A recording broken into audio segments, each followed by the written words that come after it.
Welcome to Fiction Audiobooks. If you enjoy the content, like and subscribing would be greatly appreciated. If you have any recommendations for novels, comment below. Please join my Patreon at https://www.patreon.com/fictionaudiobook. Chapter 119, LOM 119, Mask Falls.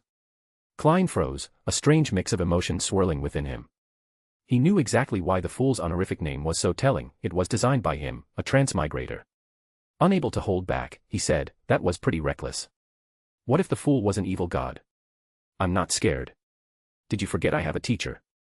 Alaric glanced at Klein, puzzled. "You don't think the old man would let me run around without some protective measures, do you?" Klein thought of Lucifer's protective nature and the Church of the Evernight Goddess's attitude toward him, and he relaxed. Fair point. For a normal Beyonder, provoking a suspected evil god would be suicidal. But with someone like Lucifer backing him, Jack had the capital to be reckless. "Wait a second," Klein said, suddenly suspicious. "If you got protective measures from Lucifer, why did you nearly lose control when you connected with Mr. Dorr?" Alaric blinked, meeting Klein's skeptical gaze. Instead of defending himself, he gave Klein a meaningful look. "Klein, I don't recall telling you about that. How did you know?" He hadn't planned to expose the Fool's identity just yet, but since Klein had walked right into it, Alaric, the cunning schemer, couldn't let it slide. Now it was Klein's turn to freeze. He instinctively blurted, "The Fool told me." "Oh, you and the Fool must be really close if he's sharing that kind of info with you," Alaric said, grinning. "Yet, someone who knows so much doesn't even have a seat at the Tarot Club." Klein's skin prickled with goosebumps. If he were a cat, he'd be puffed up by now. He had to admit, he was starting to miss the naive sweetheart version of Jack. Back then, whether due to his persona or not, Jack wouldn't have been this sharp. Klein also recalled how, thinking Jack was a naive sweetheart, he hadn't been too guarded. Looking back, his actions were riddled with holes. Could someone who spotted his transmigrator identity in one meeting really have missed that he was the Fool? Klein looked up at Alaric, testing the waters. "You know, don't you?" The question was flexible. It could mean, "You know I'm the Fool," or, "You know I have a special connection to the Fool." "What do I know? I'm just an empty-headed naive sweetheart," Alaric said, flashing an innocent look. Klein's stomach churned. After some internal struggle, he said irritably, "You know I'm the Fool, don't you?" He was laying it all bare. The secret wasn't a secret to Lucifer anyway, so letting Jack know was no big deal. And, as expected, Alaric's expression showed no surprise, confirming he'd known Klein was the Fool all along. Damn it. Even Klein couldn't help grinding his teeth. He glared at Alaric, practically hissing, "So you've been watching me make a fool of myself this whole time?" "No way. You're the one who tried to trick me with the Fool's identity first. I just played along like I didn't know." "How's that my fault?" Alaric said, not only unapologetic but boldly shifting the blame. Klein felt a fleeting pang of guilt, but then he caught on and asked, "When did you figure out I was the Fool?" "Of course, I knew the moment I met the Fool," Alaric said truthfully. While he'd known who the Fool was from reading the book, connecting the real-world Fool to Klein happened at their first meeting. Klein ground his teeth again. "How did you do it?" He thought he'd played the Fool convincingly enough not to be exposed so easily. "Klein, what's a god like in your mind?" Alaric didn't answer directly, instead smiling and countering with a question. Klein paused. Alaric didn't need an answer. He continued, "The Fool is too gentle. He even got angry when I accidentally provoked Mr. Dorr. Why would a god who doesn't know me care so much?" He looked at Klein, grinning. "Only a friend would get mad over my reckless antics and care that much, right?" Klein was speechless, a bit embarrassed by Alaric's sincere smile. After a moment, he pressed, "So what was the deal with provoking Mr. Dorr?" "Just a test," Alaric said openly. "Mr. Dorr is a friend of the old man's, so I asked him to help push my state to the brink of losing control to see how the Fool would react. If the Fool was really tied to my transmigration, he wouldn't let a pawn like me die. He'd take action." Alaric glanced at Klein, winking. "And he did take action, didn't he?" Klein frowned. If he'd been blinded by Alaric's naive sweetheart act before, now that Alaric had dropped the pretense, Klein's sharp mind picked up on something about him. "What if the Fool wasn't me? Or if he had nothing to do with your transmigration? No big deal. Mr. Dorr would have pulled back in time. I wouldn't have actually lost control. A bit of potion treatment later, and I'd be fine." Alaric said matter-of-factly, as that was his original plan. If Klein had let him die, he wouldn't have let himself spiral out of control. "Jack." Klein's frown deepened. He sighed, looking at Alaric. Did you ever consider what might happen if something went wrong and you did lose control? No chance. Mr. Door knows his limits, and I'm not that easy to break. Alaric said, waving it off. Seeing Klein's concern, he added, don't worry, really. Jack, what kind of attitude do you have toward your own life? Klein asked, unconsoled, his brow still furrowed. What attitude? Seer, don't tell me you didn't know your buddy doesn't care much about his own life or death. Medici's snarky voice cut in. He reappeared on the sofa, holding an apple. Honestly, I value my life more than he does. Every 100 power stones and 5 reviews will earn you a bonus chapter. And if you want to read up to 50 chapters ahead, don't hesitate to visit our patron, Pat Rayon. com/Exilenia, remove space. Chapter 120, LOM, 120, Great Shock. Quit stirring up trouble and go do stand-up comedy or something. Alaric jabbed Medici with an elbow, unable to refute his words. Because it was true. Alaric didn't care much about his own life. He wouldn't recklessly seek death, but if there was an important goal or some fun to be had, he wasn't above gambling with his life. So Mr. Red's telling the truth. Klein said. If he'd only been guessing before, Medici's words and their interaction now all but confirmed it. Jack did have a self-destructive streak. Alaric froze briefly at Klein's words. Meeting Klein's disapproving gaze, he sighed. All right, I admit I don't care that much about my life, but I'm not going to throw it away. Trust me, okay. Klein looked at him deeply, not saying whether he believed him or not. Jack, I promised Lucifer I'd look after you. So? Alaric asked tentatively. So the next time you're planning something dangerous, can you tell me first? Klein said, looking at Jack earnestly. Alaric faltered, mumbling for a bit before conceding, if it's something that could genuinely endanger my life, I will. Klein wasn't entirely satisfied with the answer. He could tell there was some wordplay involved. By Jack's standards, his previous stunt clearly didn't count as genuinely life-threatening. But Klein also knew not to push too hard, so he nodded. All right, I trust you. At the same time, Klein felt a mix of frustration and worry. He thought Jack was a naive sweetheart and instinctively looked out for him. Now, learning Jack was a cunning schemer, he figured he wouldn't need to babysit anymore. But it turned out Jack was a schemer with a self-destructive streak. Damn it, that's worse than a naive sweetheart. Klein, the mother hen, felt both annoyed and concerned. This made him instinctively look for an ally, his gaze landing on Medici, who was munching an apple. Suddenly, a thought struck him, and he asked suspiciously, Mr. Red, have you known Jack for a while? He hadn't noticed before, but now it was obvious. Mr. Red and Jack were clearly very familiar with each other. Medici glanced at Alaric, took a bite of his apple, and with a mischievous glint in his eye, countered, what do you think? Klein immediately turned his suspicious gaze to Alaric. Alaric shot Medici an exasperated look before explaining to Klein, remember when I told you the old man went to investigate the War Angel? Klein paused, then recalled the conversation. It was after Mr. Isaac reunited with his daughter. He nodded. Well, after that, I went to Backlund. I didn't just meet Audrey and the others. I also met Mr. Medici. Alaric said, then ruthlessly exposed Medici's identity. He's the War Angel Lucifer was investigating.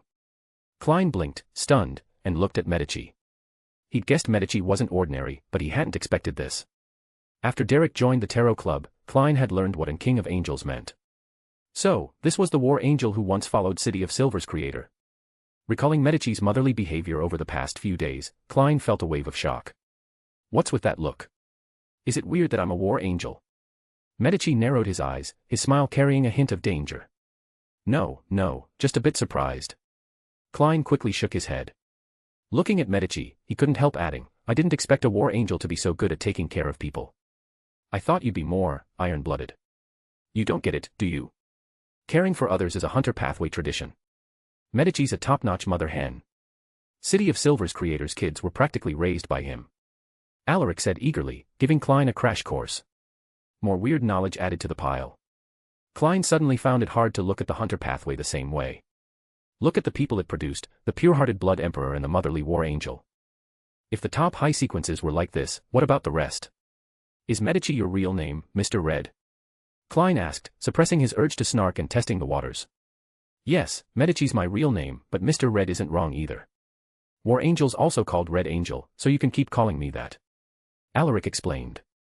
Klein nodded, understanding, then recalled the earlier talk of reform. After a moment's thought, he asked, so, Mr. Red, you're here for the reform, right? Are you planning to start a revolution in Backlund? It was a question he'd wanted to ask since hearing about the reform. Medici glanced at Alaric, clicked his tongue, and said irritably, "No, I'm just here to babysit you too. My lord made a deal with Lucifer. Out of consideration for our ally, I'm here to look after you. As for the reform." Medici paused, eyeing Klein like he was some more novice. "Do you think a nation's capital is a good place to kick off a revolution?" "No, I don't, I was just worried you might try." Klein felt a bit stifled. He knew Backlund's waters were too deep for that, a spark here would likely be snuffed out instantly. "So, do you have a suitable location?" Alaric asked curiously. Medici glanced at him, listed a few place names, and said, "These are the current candidates. We haven't decided which one yet. Got any ideas?" "Nope. I'm no good at this stuff," Alaric said, shaking his head honestly. Professionals should handle professional matters, and he was no war expert. Medici didn't say whether he believed him or not. Klein, meanwhile, caught a blind spot and asked, puzzled, "Wait, Mr. Red, you follow City of Silver's creator?" "Who else?" Medici shot Klein a look, his face practically screaming, "What kind of dumb question is that?" "So?" Klein hesitated before asking, "He hasn't actually fallen." He'd always thought that creator had fallen. Now it seemed otherwise. Every 100 power stones and 5 reviews will earn you a bonus chapter. And if you want to read up to 50 chapters ahead, don't hesitate to visit our patron, patreon.com/exilenia, remove space. Chapter 121, LOM, 121, Truth. Medici clicked his tongue again, glancing at Alaric with irritation. "What kind of student are you raising? I taught him just fine. Besides, what teacher would drill a sequence 7 on knowledge about the creator's fall?" Alaric shot back, then turned to Klein to explain. "Here's the deal, City of Silver's creator did fall, but he came back, sort of. The revival didn't go well, and he split into 2 halves." At those words, Klein froze. So did Medici. Wait, why was Medici stunned too? Klein caught Medici's odd reaction and gave him a puzzled look. Alaric blinked and continued, "One half inherited his humanity and the authority of corruption, so it went mad. The other half inherited his divinity, becoming an utterly rational entity." He looked up at Klein. "You've actually already indirectly encountered the human half of the creator." "How could I?" Klein started, then his eyes widened in shock. "No way, you mean the true creator?" "The true creator's honorific name. The Lord that creates everything, the Lord who reigns behind the curtain of shadows, the degenerate nature of all living things," fit Alaric's description almost perfectly. And crucially, Klein hadn't encountered many sequence zeros since transmigrating. The creator couldn't be the Evernight goddess, so it had to be the true creator. "Correct." Alaric clapped like an excited seal. "Stop messing around. How's that possible? The true creator's an evil god." Klein's mind was a mess, unable to reconcile the City of Silver creator, who liberated humanity and slew ancient gods, with the evil true creator. The gap was too vast. "That's why I said the true creator went mad." Alaric sighed. "He used to be a good god, but he lost his mind, and that's why he's like this now." Klein opened his mouth, a lingering sense of chaos in his heart. Then another thought struck him. "But didn't you say Mr. Medici's faction is pushing for reform? Would a mad true creator really do that? A plain lunatic wouldn't, but what if he regained his sanity?" Alaric countered. This wasn't baseless. Each time the ancient sun god was summoned, the true creator seemed less deranged, almost lucid, likely due to something the ancient sun god did. Alaric was happy to see it. A sane true creator was far easier to deal with than a mad one. Klein fell silent. If the true creator's misdeeds stemmed from madness, it made sense that he'd try to make amends after regaining clarity. "Of course, I know you've got a bias against the true creator. He did cause a lot of harm while he was out of his mind, so it's normal not to like him," Alaric said. "But that's got nothing to do with Red.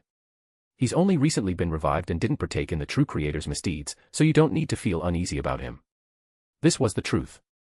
Though the true creator went mad long ago, back in the Solomon Empire, he had enough anchors as an official god and didn't cause much trouble. His misdeeds mostly happened in the 5th epoch. "I don't have any issues with Mr. Red," Klein said, shaking his head. The information was overwhelming, and he instinctively asked, "What's this about revival? You remember me mentioning the Blood Emperor, right? Red died by his hand, cooked into a stew, actually. It wasn't until a month ago when Lucifer found him that he was brought back." Alaric explained. A spark lit in Klein's mind. "Is the true creator's recovery tied to Lucifer too?" "Yup." Alaric nodded, confirming. Klein pieced it together. The true creator had been lost to madness, becoming an evil god, until Lucifer did something to restore his sanity, revive his war angel Medici, and strike a deal with them. The deal's details were unclear, but part of it likely involved reform. Klein's emotions were complex. As a former Nighthawk, he was wary of an evil god like the true creator, especially after nearly dying to his spawn. But he couldn't ignore the City of Silver creator's achievements, the fact of the true creator's madness, or that he was now seeking reform after regaining sanity. It left Klein unsure how to feel about the true creator, only able to sigh at the whims of fate. As for Medici, Klein had no strong feelings. After days of living together, he could tell Medici wasn't a bad person, and since Jack said he'd only just been revived, the true creator's sins couldn't be pinned on him. Done talking. Medici's voice cut in, his red eyes fixed on Alaric with unprecedented sharpness. Little lunatic, care to explain what you meant by, the other half inherited his divinity, becoming an utterly rational entity? Ah. Mr. Red didn't know about this. Klein blinked, surprised by the turn of events. Alaric leisurely finished his apple, poured himself a cup of coffee, and took a sip before saying, I thought you'd already figured it out. He looked up at Medici. You were once the greatest conspirator, after all. Ha ha ha ha. Medici let out a cold laugh at the compliment, not aimed at Alaric but dripping with self-mockery. He'd figured it out. If he hadn't thought that way with limited information before, now, knowing the creator split in two and recalling the conversations between the ancient sun god and Adam, what was there not to understand? He just found it bitterly ironic. The lord he'd followed and revered had betrayed and abandoned him. Not entirely. Alaric said, his voice low. At least Adam didn't mean to abandon you. He's genuinely trying to make up for it. As for the true creator, he probably tried to save you but failed. Every 100 power stones and 5 reviews will earn you a bonus chapter. And if you want to read up to 50 chapters ahead, don't hesitate to visit our patron, patreon.com/exilenia, remove space. Chapter 122, LOM, 122, Mommy. Medici's head snapped up, his expression colder and more serious than ever. Adam's a real bastard, though. I'd support you taking him down. Alaric added unhurriedly, meeting Medici's gaze fearlessly. His emerald green eyes sparkled with unmasked anticipation and a clear desire to stir the pot. Alaric continued, of course, if you really don't want to follow the true creator anymore, I'm sure my teacher would welcome you jumping ship. Despite Alaric's seemingly heartfelt concern for Medici, his main goal in dropping this bombshell was to have some fun. After all, he'd been the butt of jokes today, he had to get his revenge. If Medici actually turned against the true creator because of this, well, that wasn't Alaric's problem. He was just an ally to the true creator, and as long as Medici wasn't foolish enough to burn bridges with both the creator's faction and him, it was all fine. Medici locked eyes with him, clearly exasperated by Alaric's blatant, let's watch the chaos, attitude. After a long pause, he scoffed, not holding back. It's already dark out, but you're dreaming a bit early, aren't you? The implication was clear, you're daydreaming. Alaric put on a disappointed look, even sighing dramatically before saying earnestly, no worries, I'll ask again next time. TCH. Medici pulled out a cigarette, biting it fiercely. After smoking most of it, he suddenly said, I want to see Sasra. Alaric looked up at Medici. Through the white smoke, he could see the unreadable expression on Medici's handsome face, which made Alaric raise an eyebrow. Medici finished the last drag under Alaric's gaze, stubbed the cigarette in the ashtray on the coffee table, and spoke again. I know Lucifer can make it happen. In exchange, I'll work for him an extra year. I'll pass it on to my teacher, but no need for the extra work. He won't mind helping a friend with this. Alaric said, nodding but shaking his head. He didn't mind doing this favor. Truth be told, he was curious about the legendary dark angel Sasra and saw this as a chance to meet him. Thanks. Medici said, closing his eyes and slumping onto the sofa. Alaric looked at him like he was some rare creature but didn't say more. He just gestured to the puzzled Klein to hold off on questions, then glanced around and said seriously, by the way, shouldn't we do something about this corpse? Klein blinked, only now remembering the body still lying in the living room. No wonder, tonight had been too intense. From an assassination sparking a revolution, to the naive sweetheart crashing and revealing a cunning schemer core. Then, the mystery of City of Silver's creator's revival. And finally Mr. Red's drama, which Klein didn't fully grasp but clearly wasn't trivial. With this barrage of revelations, Klein's brain was nearly overloaded. Who could remember a corpse? I'll handle it. Medici said, his voice cutting in again. He glanced at Alaric. I'll take care of it and deal with the fallout, just like you said. His words weren't just about the body, they signaled his stance. No matter how he handled his relationship with the creator's faction, he wouldn't abandon the reform. He'd follow through with Alaric's plan. This wasn't surprising. The reform aligned with both the creator's faction's interests and Medici's own, and it was what Alaric, his current boss, wanted. There was no reason for Medici to back out. It also showed that while Medici was conflicted, he wasn't so opposed to the true creator or the ancient sun god as to become hostile. Not surprising, since unlike the original story, the true creator wasn't devoured by Adam this time. Alaric mused to himself, smiling at Medici. I trust you'll handle it well. Once Medici manipulated the corpse and left, Alaric quickly explained to Klein, keeping it brief. Here's the deal, I mentioned Red got stewed by Tudor, right? That happened because Adam betrayed him. Adam's the other half of City of Silver's creator. Klein's eyes widened in realization, understanding what had just happened. He couldn't help frowning. That's rough for Mr. Red. Betrayed by the lord he'd loyally followed, and only by half of him, at that. Klein now understood Medici's earlier behavior. In his shoes, he'd be conflicted too. All right, don't dwell on it. It's their business, and we outsiders can't meddle. Let's think of something happier. Alaric said, waving a hand. He rubbed his chin, thought for a few seconds, and suddenly asked, do you think Massault counts as the strongest hunter? What? The absurd topic shift left Klein's brain stalled for a few seconds. Alaric analyzed with a straight face, look, the hunter pathway is tied to war, even the godhood ritual involves it. Massault, a mere sequence 9 hunter, single-handedly became the spark for a global revolution. Isn't that a kind of strength? The sheer sophistry of the logic silenced Klein for a few seconds before he said earnestly, Jack, maybe you should go back to sleep. You seem tired. He was starting to talk nonsense. Alaric gave him a regretful look, feeling the sting of a failed joke. But, he yawned, realizing he really did need to catch up on sleep. So, do you really see Sasra as your mother? The next day, in Backlund's outskirts. Alaric, now in his Lucifer persona, suddenly asked out of the blue. Puffed. Cough, cough. Medici, mid-smoke, choked hard, coughing for a while before saying, what are you talking about? Isn't it true? Alaric looked at him matter-of-factly. People instinctively call for their mom when they're in pain. And I know Sasra raised you. After finding out you were betrayed and asking to see Sasra, doesn't that mean you see him as your mom? Medici nearly cursed on instinct but froze before letting loose, not because he agreed with Alaric's bizarre logic, but because old memories surfaced. Every 100 power stones and 5 reviews will earn you a bonus chapter. And if you want to read up to 50 chapters ahead, don't hesitate to visit our patron, Pat Rayon. com/Exilenia, remove space. Chapter 123, LOM, 123, Jump Ship. Long ago, before the Lord's fall, Medici followed him but rarely saw him. The Lord was always busy.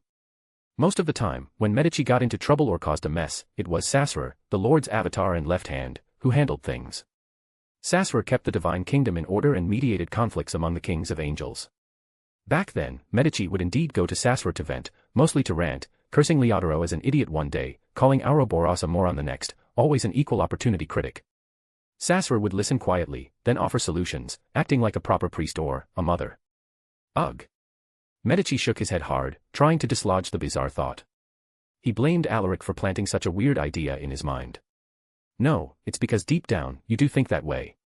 Don't pin this on me. Alaric's voice cut in. You talk too much. Medici snapped, then pressed, when are you setting up my meeting with Sasra? Got it. What kind of boss would I be if I didn't make it happen? Alaric teased, pulling at the air. A figure appeared beside them. It was a man with black hair and eyes, shoulder-length curls, and a striking face. Tall and clad in an ornate black robe, he exuded an aura of majesty, like a monarch stepped from a painting. Dark Angel Sasra, created by the ancient sun god to shield against the Chaos Sea's corruption, was the deputy of the divine kingdom and, in terms of power, the king of angel among kings of angels. Sasra seemed momentarily stunned upon being summoned but quickly noticed Medici and Alaric, understanding dawning. The regal aura faded, replaced by a gentle smile. You must be Mr. Alaric. Sasra said, his tone polite yet composed. Looks like the sun god mentioned me. Alaric replied, unsurprised. He'd summoned Sasra from a timeline after the ancient sun god's appearances. The Lord did tell me a bit about you. Sasra confirmed, his gaze shifting to Medici. But why was I summoned this time? Did something happen? His expression carried a hint of concern. Something did happen, but it's not my place to say. Alaric said with a smile, tactfully stepping back. I'll leave you two to talk. I'll come back when time's up. Though he loved a spectacle, Alaric knew some matters were private and deserved space. With that, he turned and left the two alone. What happened, Medici? Sasra's gaze settled on him, and he sighed. You don't look good. Medici felt like he'd been transported back in time, pouring out his troubles to Sassuar again. Only this time, it wasn't about cursing others, it was about his betrayal. Sassuar listened quietly, as he always had. When Medici finished, he asked, "So, what do you think, Medici?" Medici lowered his head, a rare sight for the ever-proud war angel. "I won't forgive Adam, even if he's the Lord's divinity." Sassuar wasn't surprised, nor did he show anger. "That's not what's troubling you." "No." Medici admitted, not denying it. When it came to Adam, he had no hesitation. Betrayal meant no forgiveness, divine or not. His real struggle was with the true creator, the ancient sun god who hadn't betrayed him, and Sassuar, standing before him. Medici couldn't fully separate them. He acknowledged their distinct identities, so he didn't entirely blame the true creator for Adam's actions. Yet he couldn't treat them as wholly separate either. Otherwise, he wouldn't have chosen to follow the true creator after his emergence. He couldn't hate completely, nor love purely. That was Medici's dilemma. Pathetic, isn't it? Me, getting all sentimental like this. Medici said with a self-mocking smirk. He was usually decisive, but this left him uncharacteristically lost. Sassuar sighed, his hand resting on Medici's head, just like long ago when Medici, still a fledgling, was entrusted to his care. "Medici, you're working for Mr. Alaric now, right?" "Yeah." Medici replied. "Then keep working for him." Sassuar said calmly, his voice steady as it had been centuries ago. "Alaric is the Lord's ally. Working for him doesn't mean opposing the Lord, but it helps him without forcing you to face him. You don't need to be conflicted or in pain. It's not a betrayal of the Lord. Building a good relationship with Alaric is something the Lord needs anyway. Think of it as a task without an end date." Medici looked up, stunned. Sassuar gave him a faint smile. "Of course, if you ever resolve your conflict and want to return, I'll always welcome you." Though dying to know what Medici and Sassuar discussed, Alaric had principles and didn't eavesdrop. He returned only when the estimated time was up. The moment he arrived, he noticed a change in Medici. If before he'd carried a defeated air, now the Red Angel was back to his usual arrogant self, looking down on everyone equally. So, therapy worked. Sassuar's got some skills. Alaric muttered to himself, then smiled at the two. All done. What else? Medici said, arms crossed, eyebrow raised, his familiar snark returning with a wild grin. "Thank you, Mr. Alaric." Sassuar said politely, then pushed Medici, making the mighty Red Angel stumble. It was unclear if he'd used a beyonder ability. Every 100 power stones and 5 reviews will earn you a bonus chapter. And if you want to read up to 50 chapters ahead, don't hesitate to visit our patron, patreon.com/exilenia, remove space. Chapter 124, LOM, 124, Love Your Children. Sassuar smiled at Alaric. "Mr. Alaric, I'll leave Medici in your care. He's got a sharp tongue, but he's not a bad person. I hope you'll be patient with him." In that moment, Sassuar resembled a mother entrusting her child to another. Alaric blinked, catching the hidden meaning in Sassuar's words. Even he was a bit surprised. He met Sassuar's gaze, smiling. "I don't mind looking after Medici for you, but..." He paused, then continued, "Are you sure about this? I'm pretty greedy. Once something's in my pocket, it's not coming out easily. Though I'm reluctant to let Medici go, I know that forcing him to stay in our current situation would only cause pain for both sides, leaving wounds that can't heal." Sassuar said with a sigh. "It's better to let go cleanly. It's best for everyone." His dark eyes met Alaric's, and he offered a gentle smile. "At least you're our ally, Mr. Alaric. I can trust you with him." "How cunning." Alaric laughed, eyeing Sassuar again. "Your concern is genuine, but so is your scheming. A half-broken, less loyal Red Angel isn't as useful to you as sending him to me. It plants a pawn by my side, helps Medici recover under my watch, and earns my favor, a near-perfect triple win. You're better at deals than I am." Sassuar's expression didn't shift much. "I won't deny that those were part of my considerations," he said calmly. Alaric poked Medici, whispering loudly, "See. Your mom admitted it. He doesn't even love you." Medici rolled his eyes. As a conspirator himself, he could see through Sassuar's calculated triple-win move. He wasn't some naive sweetheart, he could handle being used. What he couldn't stomach was outright betrayal and abandonment, like Adam's. If Adam had been upfront about his identity and reasons, Medici might have even accepted dying for the plan. It wasn't death he feared, it was the betrayal itself. He shot Alaric a glare. Didn't someone just say they don't care if feelings are mixed with motives or deception? Why were you acting like a pure maiden who can't handle being used now? Alaric grinned. "So you do see Sassuar as your mom, huh, Red? Damn it, I walked right into that. Sasser watched their banter quietly, a slightly exasperated smile on his face.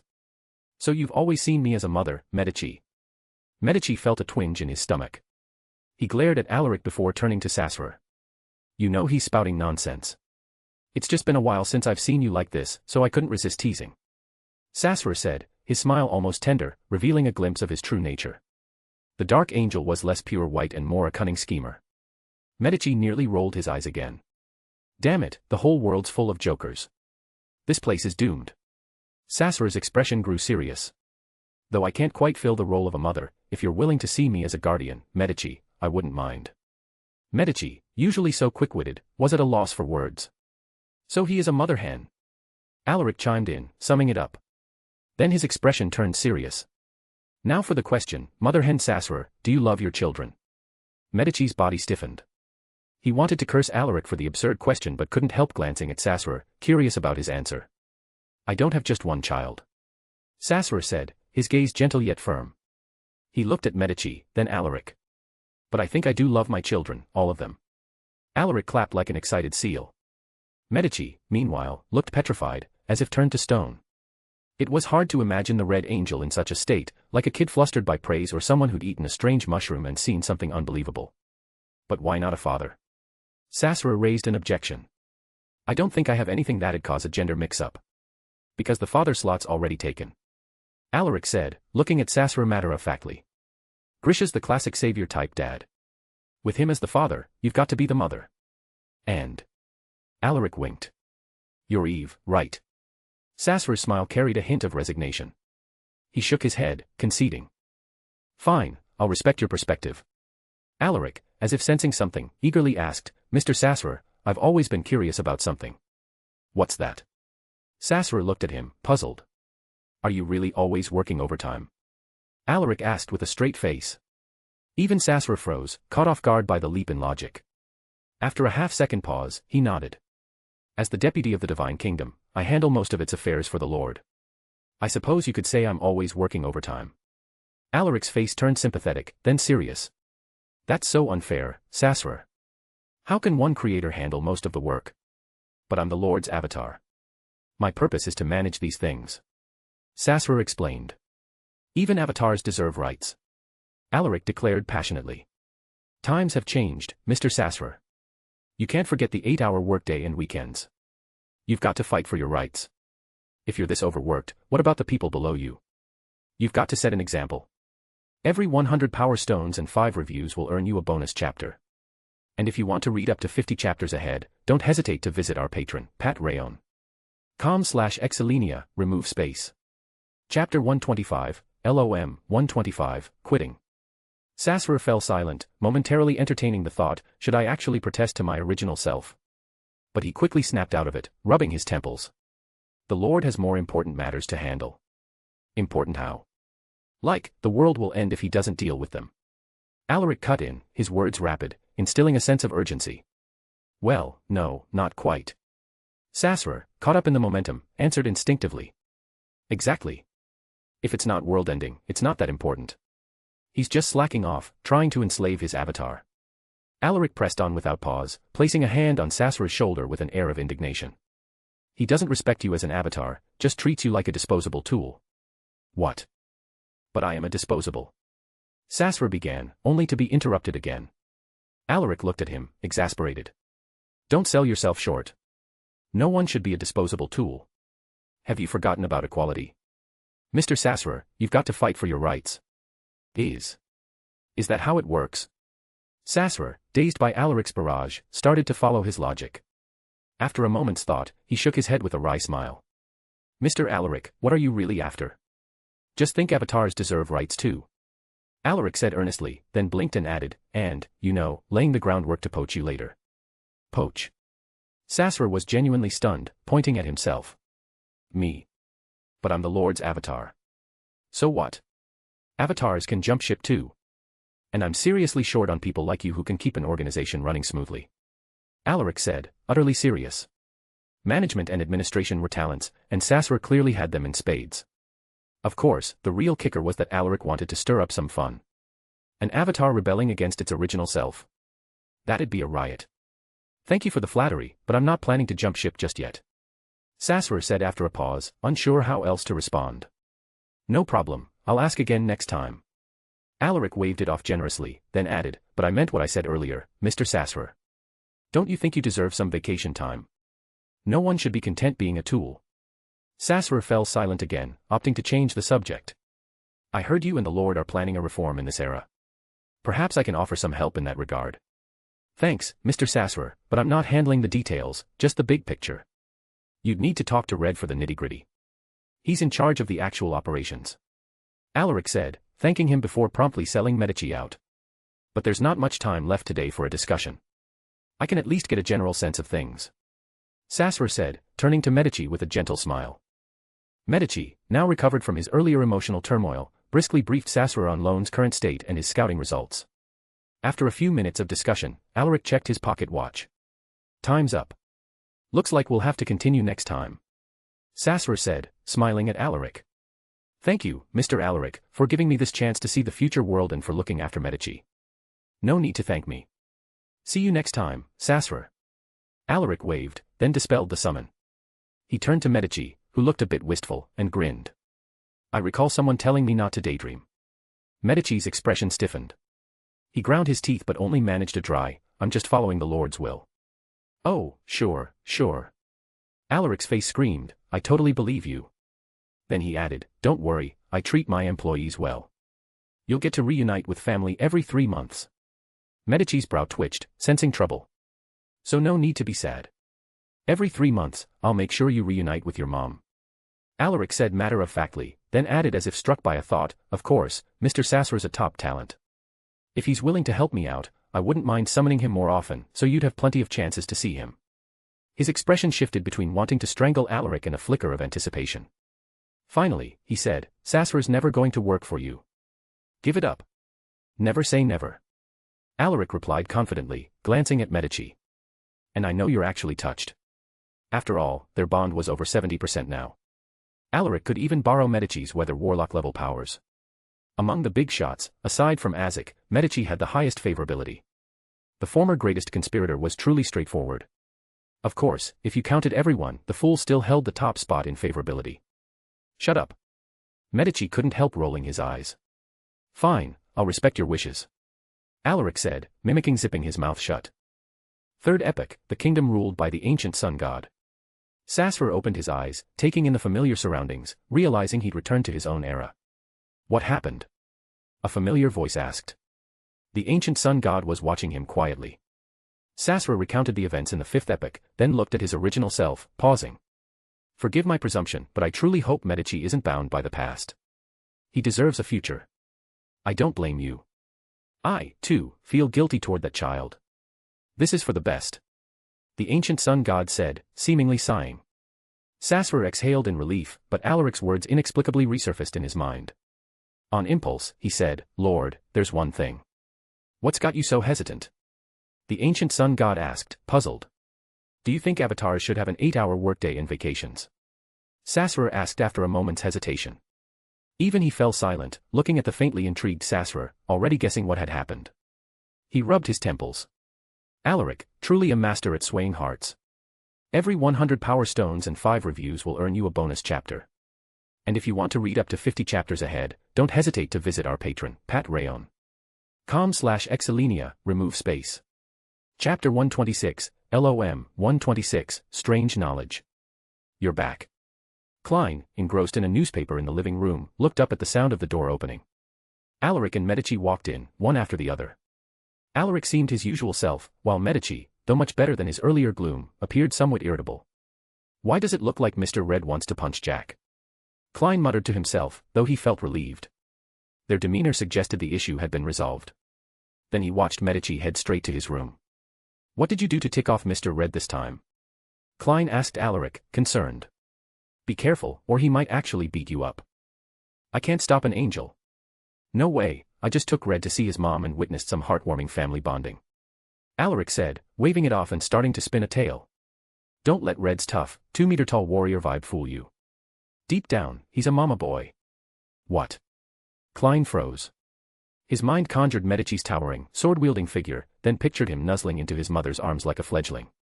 His expression turned bizarre. No, he couldn't think about this anymore, or he'd never look at the hunter pathway the same way again. Klein felt the image of hunters he'd learned as a nighthawk crumbling, replaced by something utterly bizarre. That's just how the hunter pathway is. Alaric said like a seasoned veteran, patting Klein's shoulder. I'm telling you, these guys are the easiest to fool. They act like master conspirators, but they're all about feelings. You should make some hunter friends, they're a blast. He paused, then added, oh, by the way, Red's one of us now. What? Klein blinked, not quite catching up. Alaric grinned. Red's mom sold him to us. The Red Angel's working for Lucifer now. Klein was visibly shocked that such a drastic change could happen in one outing. Lowering his voice, he asked, the creator. I mean, the true creator, just agreed to that. An angel, just let go like that. Didn't I tell you? Alaric feigned surprise. The true creator is Red's mom. It's common knowledge that the true creator was formed from Sassurer, so true creator equals Sassurer equals Medici's mom, right? Klein's brain short-circuited. Alaric's words felt alien for a moment. After a long pause, he managed, is City of Silver's creator a woman? That didn't add up. According to Derek, the creator was male, and the true creator's descriptions pointed to a male deity too. Of course not, the creator's male. Alaric said matter-of-factly, giving Klein a puzzled look. But isn't it possible that a male mom is still a mom? He admitted, for a second, his mind raced through wild theories, even briefly considering the feasibility of male pregnancy, before realizing Alaric was probably teasing him from the start. Exasperated, he said, you did that on purpose. I didn't lie once. Alaric said, spreading his hands, then added, and while the creator's male, he did give birth to 2 kids. That's true. No issue there, splitting off characteristics to form beings counts as giving birth, right? Klein fell silent. Sensing Alaric was telling the truth, he thought for a few seconds before asking, who's the mother or the other father? No blood relation, but if you're talking about a family grid, there's a bunch. Alaric said, thinking of the infamous Amon's father grid, and eagerly explaining. Sassurer's the legit mom, Medici's the nanny, the celestial worthy's the vessel provider, the creator's the one who indirectly ensured the kids were born safely. Counting on his fingers, Alaric looked at Klein. Strictly speaking, you're kind of half one too. His brain fried. The lofty, incomprehensible terms were bad enough, but him being half a mom. He struggled to ask, what's that got to do with me? He'd never even had a proper relationship, let alone met the creator. How could he be half a mom to his kids? It's mostly through the celestial worthy. Alaric said seriously. You're kind of his half-heir, right? I guess. Klein said after a moment, nodding. He was a revival vessel, so wasn't that sort of a half-heir. And from what I know, the creator's younger son, Amon, is the Marauder Pathway's uniqueness personified, which was once part of the Lord of Mysteries. Alaric continued, looking at Klein matter-of-factly. So, as the Lord of Mysteries is half-heir, doesn't that make you half of Amon's mom? Klein was speechless, the sheer volume of absurdities overwhelming him. After a long pause, he latched onto a key point. Amon. Yup, Amon. Alaric nodded, looking at him. The creator's younger son is that Amon. He's kind of our enemy. The old man doesn't get along with him. Recalling Lucifer's diary, Klein frowned. Why would the creator's kid have such a rotten personality? He was raised wrong. Alaric shrugged. Before the creator split, Amon wasn't that bad. If he caused trouble, his dad would have sorted him out first. But after the split, no one disciplined Amon, so the little brat went wild. After a thought, Alaric added, the true creator tries to rein him in sometimes, but he was mad before, and even now he's sealed, so there's only so much he can do. Every 100 power stones and 5 reviews will earn you a bonus chapter. And if you want to read up to 50 chapters ahead, don't hesitate to visit our patron, Pat Rayon. com/Exilenia, remove space. Chapter 127, LOM, 127, Drafting Crunch. What could Klein say? He collected himself and decided to change the topic. So, who's the creator's eldest son? Mr. Medici. If Amon was the younger son, there had to be at least one older one. Medici's an adopted son. Alaric corrected casually. The eldest is Adam, the angel of imagination. You know him, right? Klein froze, then something clicked. But isn't Adam the other half of City of Silver's creator? Though he didn't know the full details, Klein had overheard Alaric and Medici's conversation last time and pieced together that Adam was the creator's divine half. No conflict there. Alaric said matter-of-factly. Adam's the creator's son and his avatar. It's not mutually exclusive. Is this just how God-level beings operate? Klein was floored. His brain shut down completely. You okay? Want an apple? Alaric waved a hand in front of Klein's face, offering him one. Klein took it numbly, biting into it and chewing mechanically before snapping out of it. He gave Alaric a wistful look. I recall you saying Lucifer didn't want you knowing too much about high-level beings. That's true. Alaric nodded, unfazed. But I eavesdrop. Wouldn't you feel bad missing out on juicy gossip like that? Klein, one hand holding the apple, rubbed his forehead with the other. Not that bad. The gossip was too much, he could barely handle it. Oh, by the way, don't casually mention Adam's name. Alaric warned.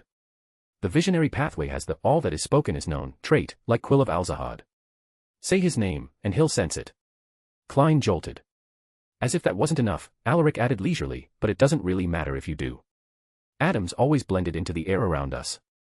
Mentioning him or not, he's watching either way. What's that mean? Klein asked, struggling. You know the old man's working with the true creator, right? Well, Adam's part of that deal too. As his student, I'm naturally under extra scrutiny. And don't forget your role as the Lord of Mysteries as half-heir. As for Red. Alaric bit into an apple he pulled from nowhere. He died by Adam's hand. All three of us are on Adam's radar. Now that we're together, you think he's not paying close attention? Klein was speechless, a chill running down his spine. Was everything he did being watched by Adam? Alaric patted his shoulder like a seasoned veteran. Don't overthink it. With all the people meddling in your fate, when are you not being watched? People like us are bound to be noticed. Just ignore them.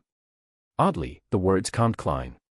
He thought of his already tangled fate, of what Lucifer had said about his original destiny, and felt a strange sense of acceptance. It was true, one more or one less meddler didn't matter much. No need to freak out over Adam. On the bright side, maybe the Evernight goddess was secretly watching, maybe even roping in allies like the Lord of Storm or the god of steam and machinery, tossing him a dream clarity buff as a tip. Klein amused himself with the thought, chuckling. It wasn't strange. Before his 7 days of reflection, he might have struggled with this, but now he'd thought it through, numbed, and given up resisting. Whatever happens, happens. Alaric seemed to remember something and looked at Klein.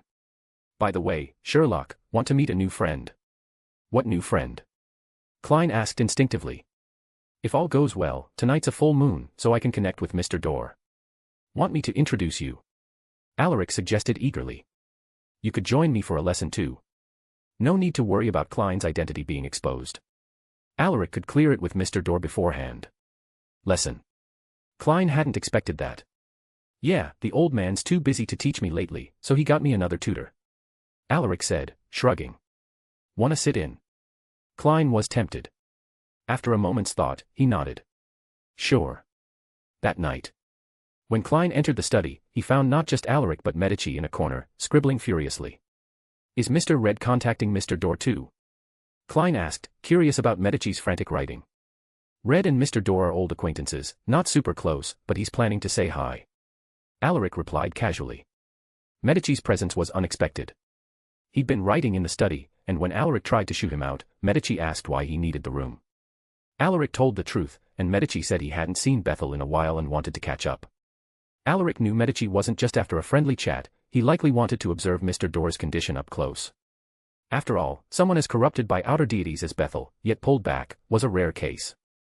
Who wouldn't want a closer look? Alaric didn't mind and agreed, which was why Medici was here. What are you writing? That's a lot of crumpled drafts. Alaric glanced at the pile of paper balls by Medici's feet, curious. A speech. Medici said, clearly irritated, not at Alaric but at the unfinished draft.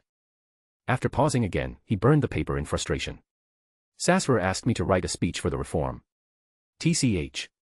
Though sold to Alaric, as they discussed, Medici couldn't abandon the reform for various reasons and was still following through. Or rather, he had no choice. To become a god, he needed war, and this reform was his only shot before the apocalypse. Alaric's interest piqued. He picked up a crumpled draft and scanned it. It was indeed a speech, urging resistance, uprising, and rebellion. Honestly, Medici's writing was decent, highly rousing, though laced with biting sarcasm, likely his hunter instinct to provoke sneaking through. Why'd this job fall to you? Alaric asked, puzzled. Who else? The serpent. Or maybe you expect those Aurora Order idiots to write it. Medici snapped, visibly annoyed by the task. Every 100 power stones and 5 reviews will earn you a bonus chapter. And if you want to read up to 50 chapters ahead, don't hesitate to visit our patron, Pat Rayon. com/Exilenia, remove space. Chapter 128, LOM, 128, Assistant. Right, with Ouroboros' personality, there's no way he could write it, and the Aurora Order's full of naive beauties. The task naturally fell to Medici. After all, Grumpy is more reliable than Brainless or Airhead. But Alaric figured this was probably Medici's first time tackling such paperwork.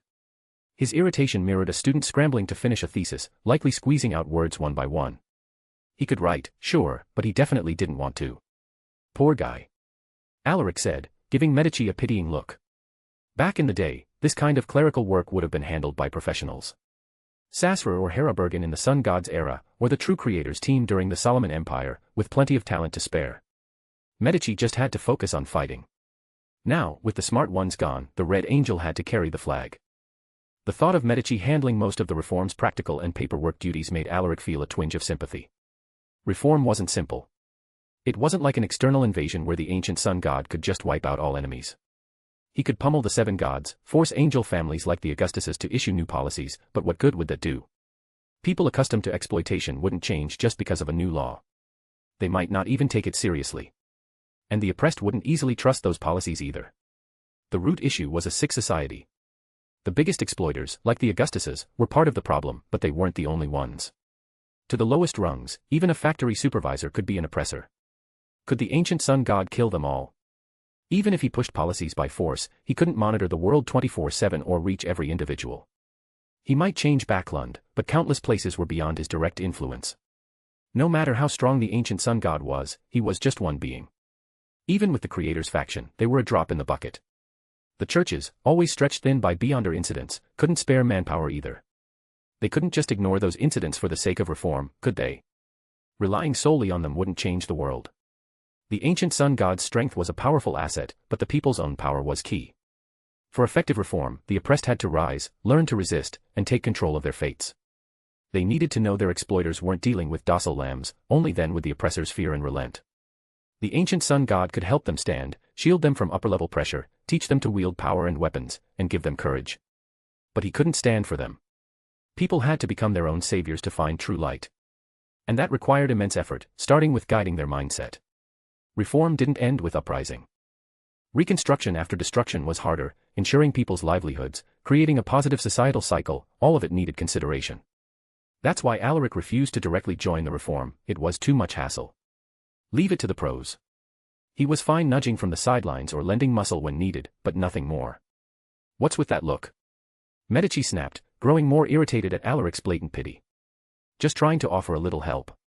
Alaric said, blinking innocently, his expression unwavering. Ha.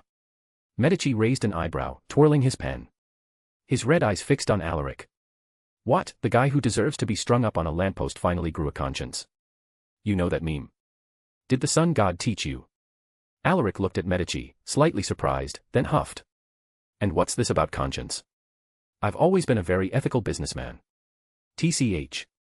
Medici clicked his tongue, unable to argue. As much as he loved his sarcasm, even the Red Angel had to admit Alaric was decent enough. He shot Alaric a look. All right, what's your angle? Just recommending you an assistant. Alaric said, nudging the curious, gossip-eating Klein forward. You're writing speeches, right? Sherlock could offer some input. Turning to Klein, Alaric added, Sherlock, you don't mind giving Red a few pointers on the reform, do you? Klein blanked for a moment, then nodded. I don't mind helping, but while I have some experience, it's probably just for reference. He genuinely didn't mind aiding the reform, it was something anyone with a sense of justice wouldn't refuse.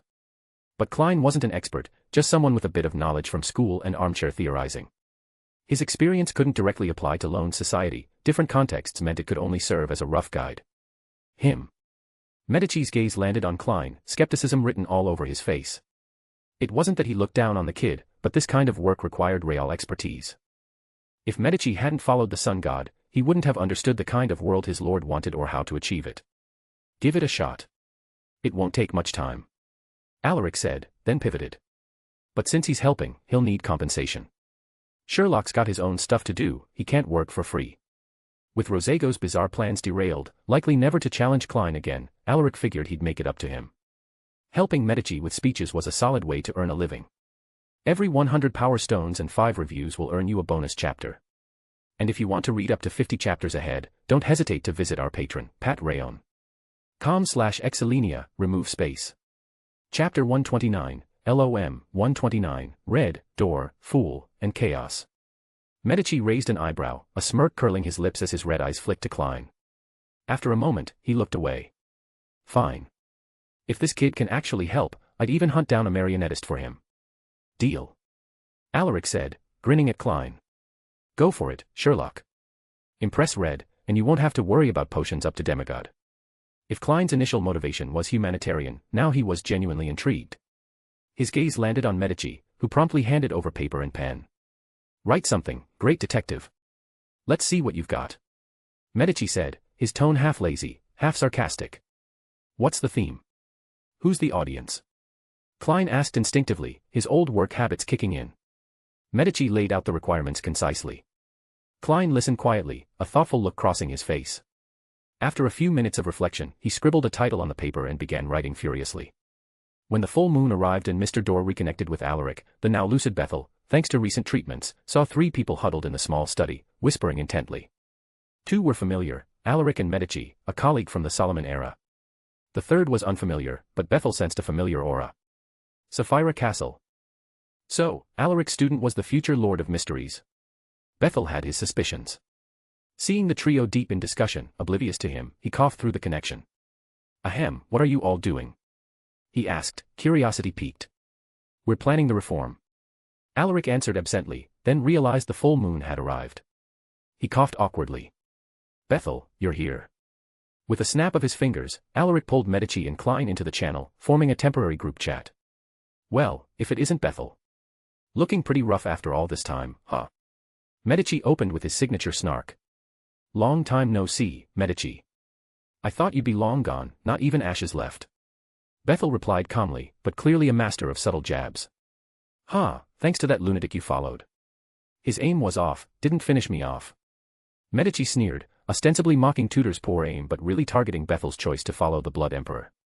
My judgment's no match for yours, sticking with the true creator even knowing he's not the sun god anymore. Talk about self-deception.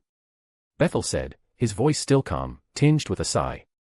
That hit a nerve. If circumstances allowed, Medici might have started a fight. All right, you're both down on your luck, so quit bickering. Alaric interjected, stepping in to mediate. To Bethel, you got sealed in another dimension, nearly wiped out. The Blood Emperor wasn't exactly reliable. Then to Medici, and you. You died once, and you know why better than I do. Point is, you're both in rough shape, so why keep poking at each other?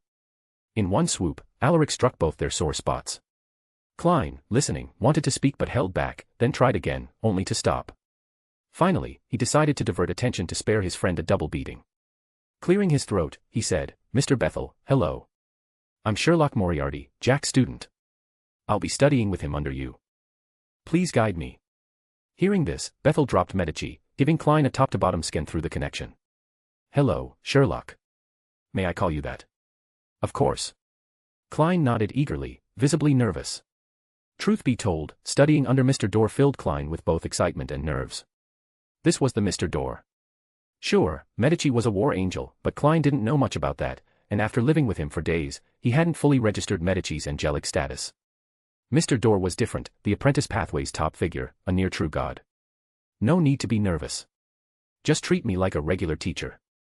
Bethel said, chuckling, likely sensing Klein's tension. Alaric slapped Klein's shoulder carelessly. Bethel's right, relax, Sherlock.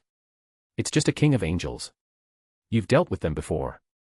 Worst case, pretend you're watching a tutorial video. Klein's mouth twitched, but his nerves dissolved. No one could stay tense in this situation. Bethel, mildly exasperated, understood that for Alaric, a king of angels was probably small fry. Only pillar-level beings might be peers to him. Smiling gently, he asked, Sherlock, I don't know your knowledge level. Is it fine to study alongside Jack? Klein had no objections. Bethel didn't waste time, diving into the lesson, crafting advanced charms. This was high-level knowledge Klein sorely lacked, and he immediately focused, diving into study mode. Alaric, for once, quieted down, immersing himself in the lesson. Medici, watching, scoffed but didn't interrupt, instead reviewing Klein's writing. Despite earlier doubts, after their discussion and seeing the half-finished draft, Medici had to admit the kid had skill. His ability to stir hearts was a bit green, but his thoughts and frameworks aligned strikingly with the Lord's vision. Is this guy from the same era as the Lord? Medici wondered but didn't dwell on it. Time passed quietly. After learning another advanced charm, Alaric, balancing work and rest, decided to have some fun. Bethel, there's something I've been dying to ask, he said seriously. What? Bethel felt a twinge of unease. Did you really stand guard outside when Tudor and Cheek hooked up? Alaric's eyes gleamed with gossip-fueled mischief. Every 100 power stones and 5 reviews will earn you a bonus chapter. And if you want to read up to 50 chapters ahead, don't hesitate to visit our patron, Pat Rayon. com/Exilenia, remove space.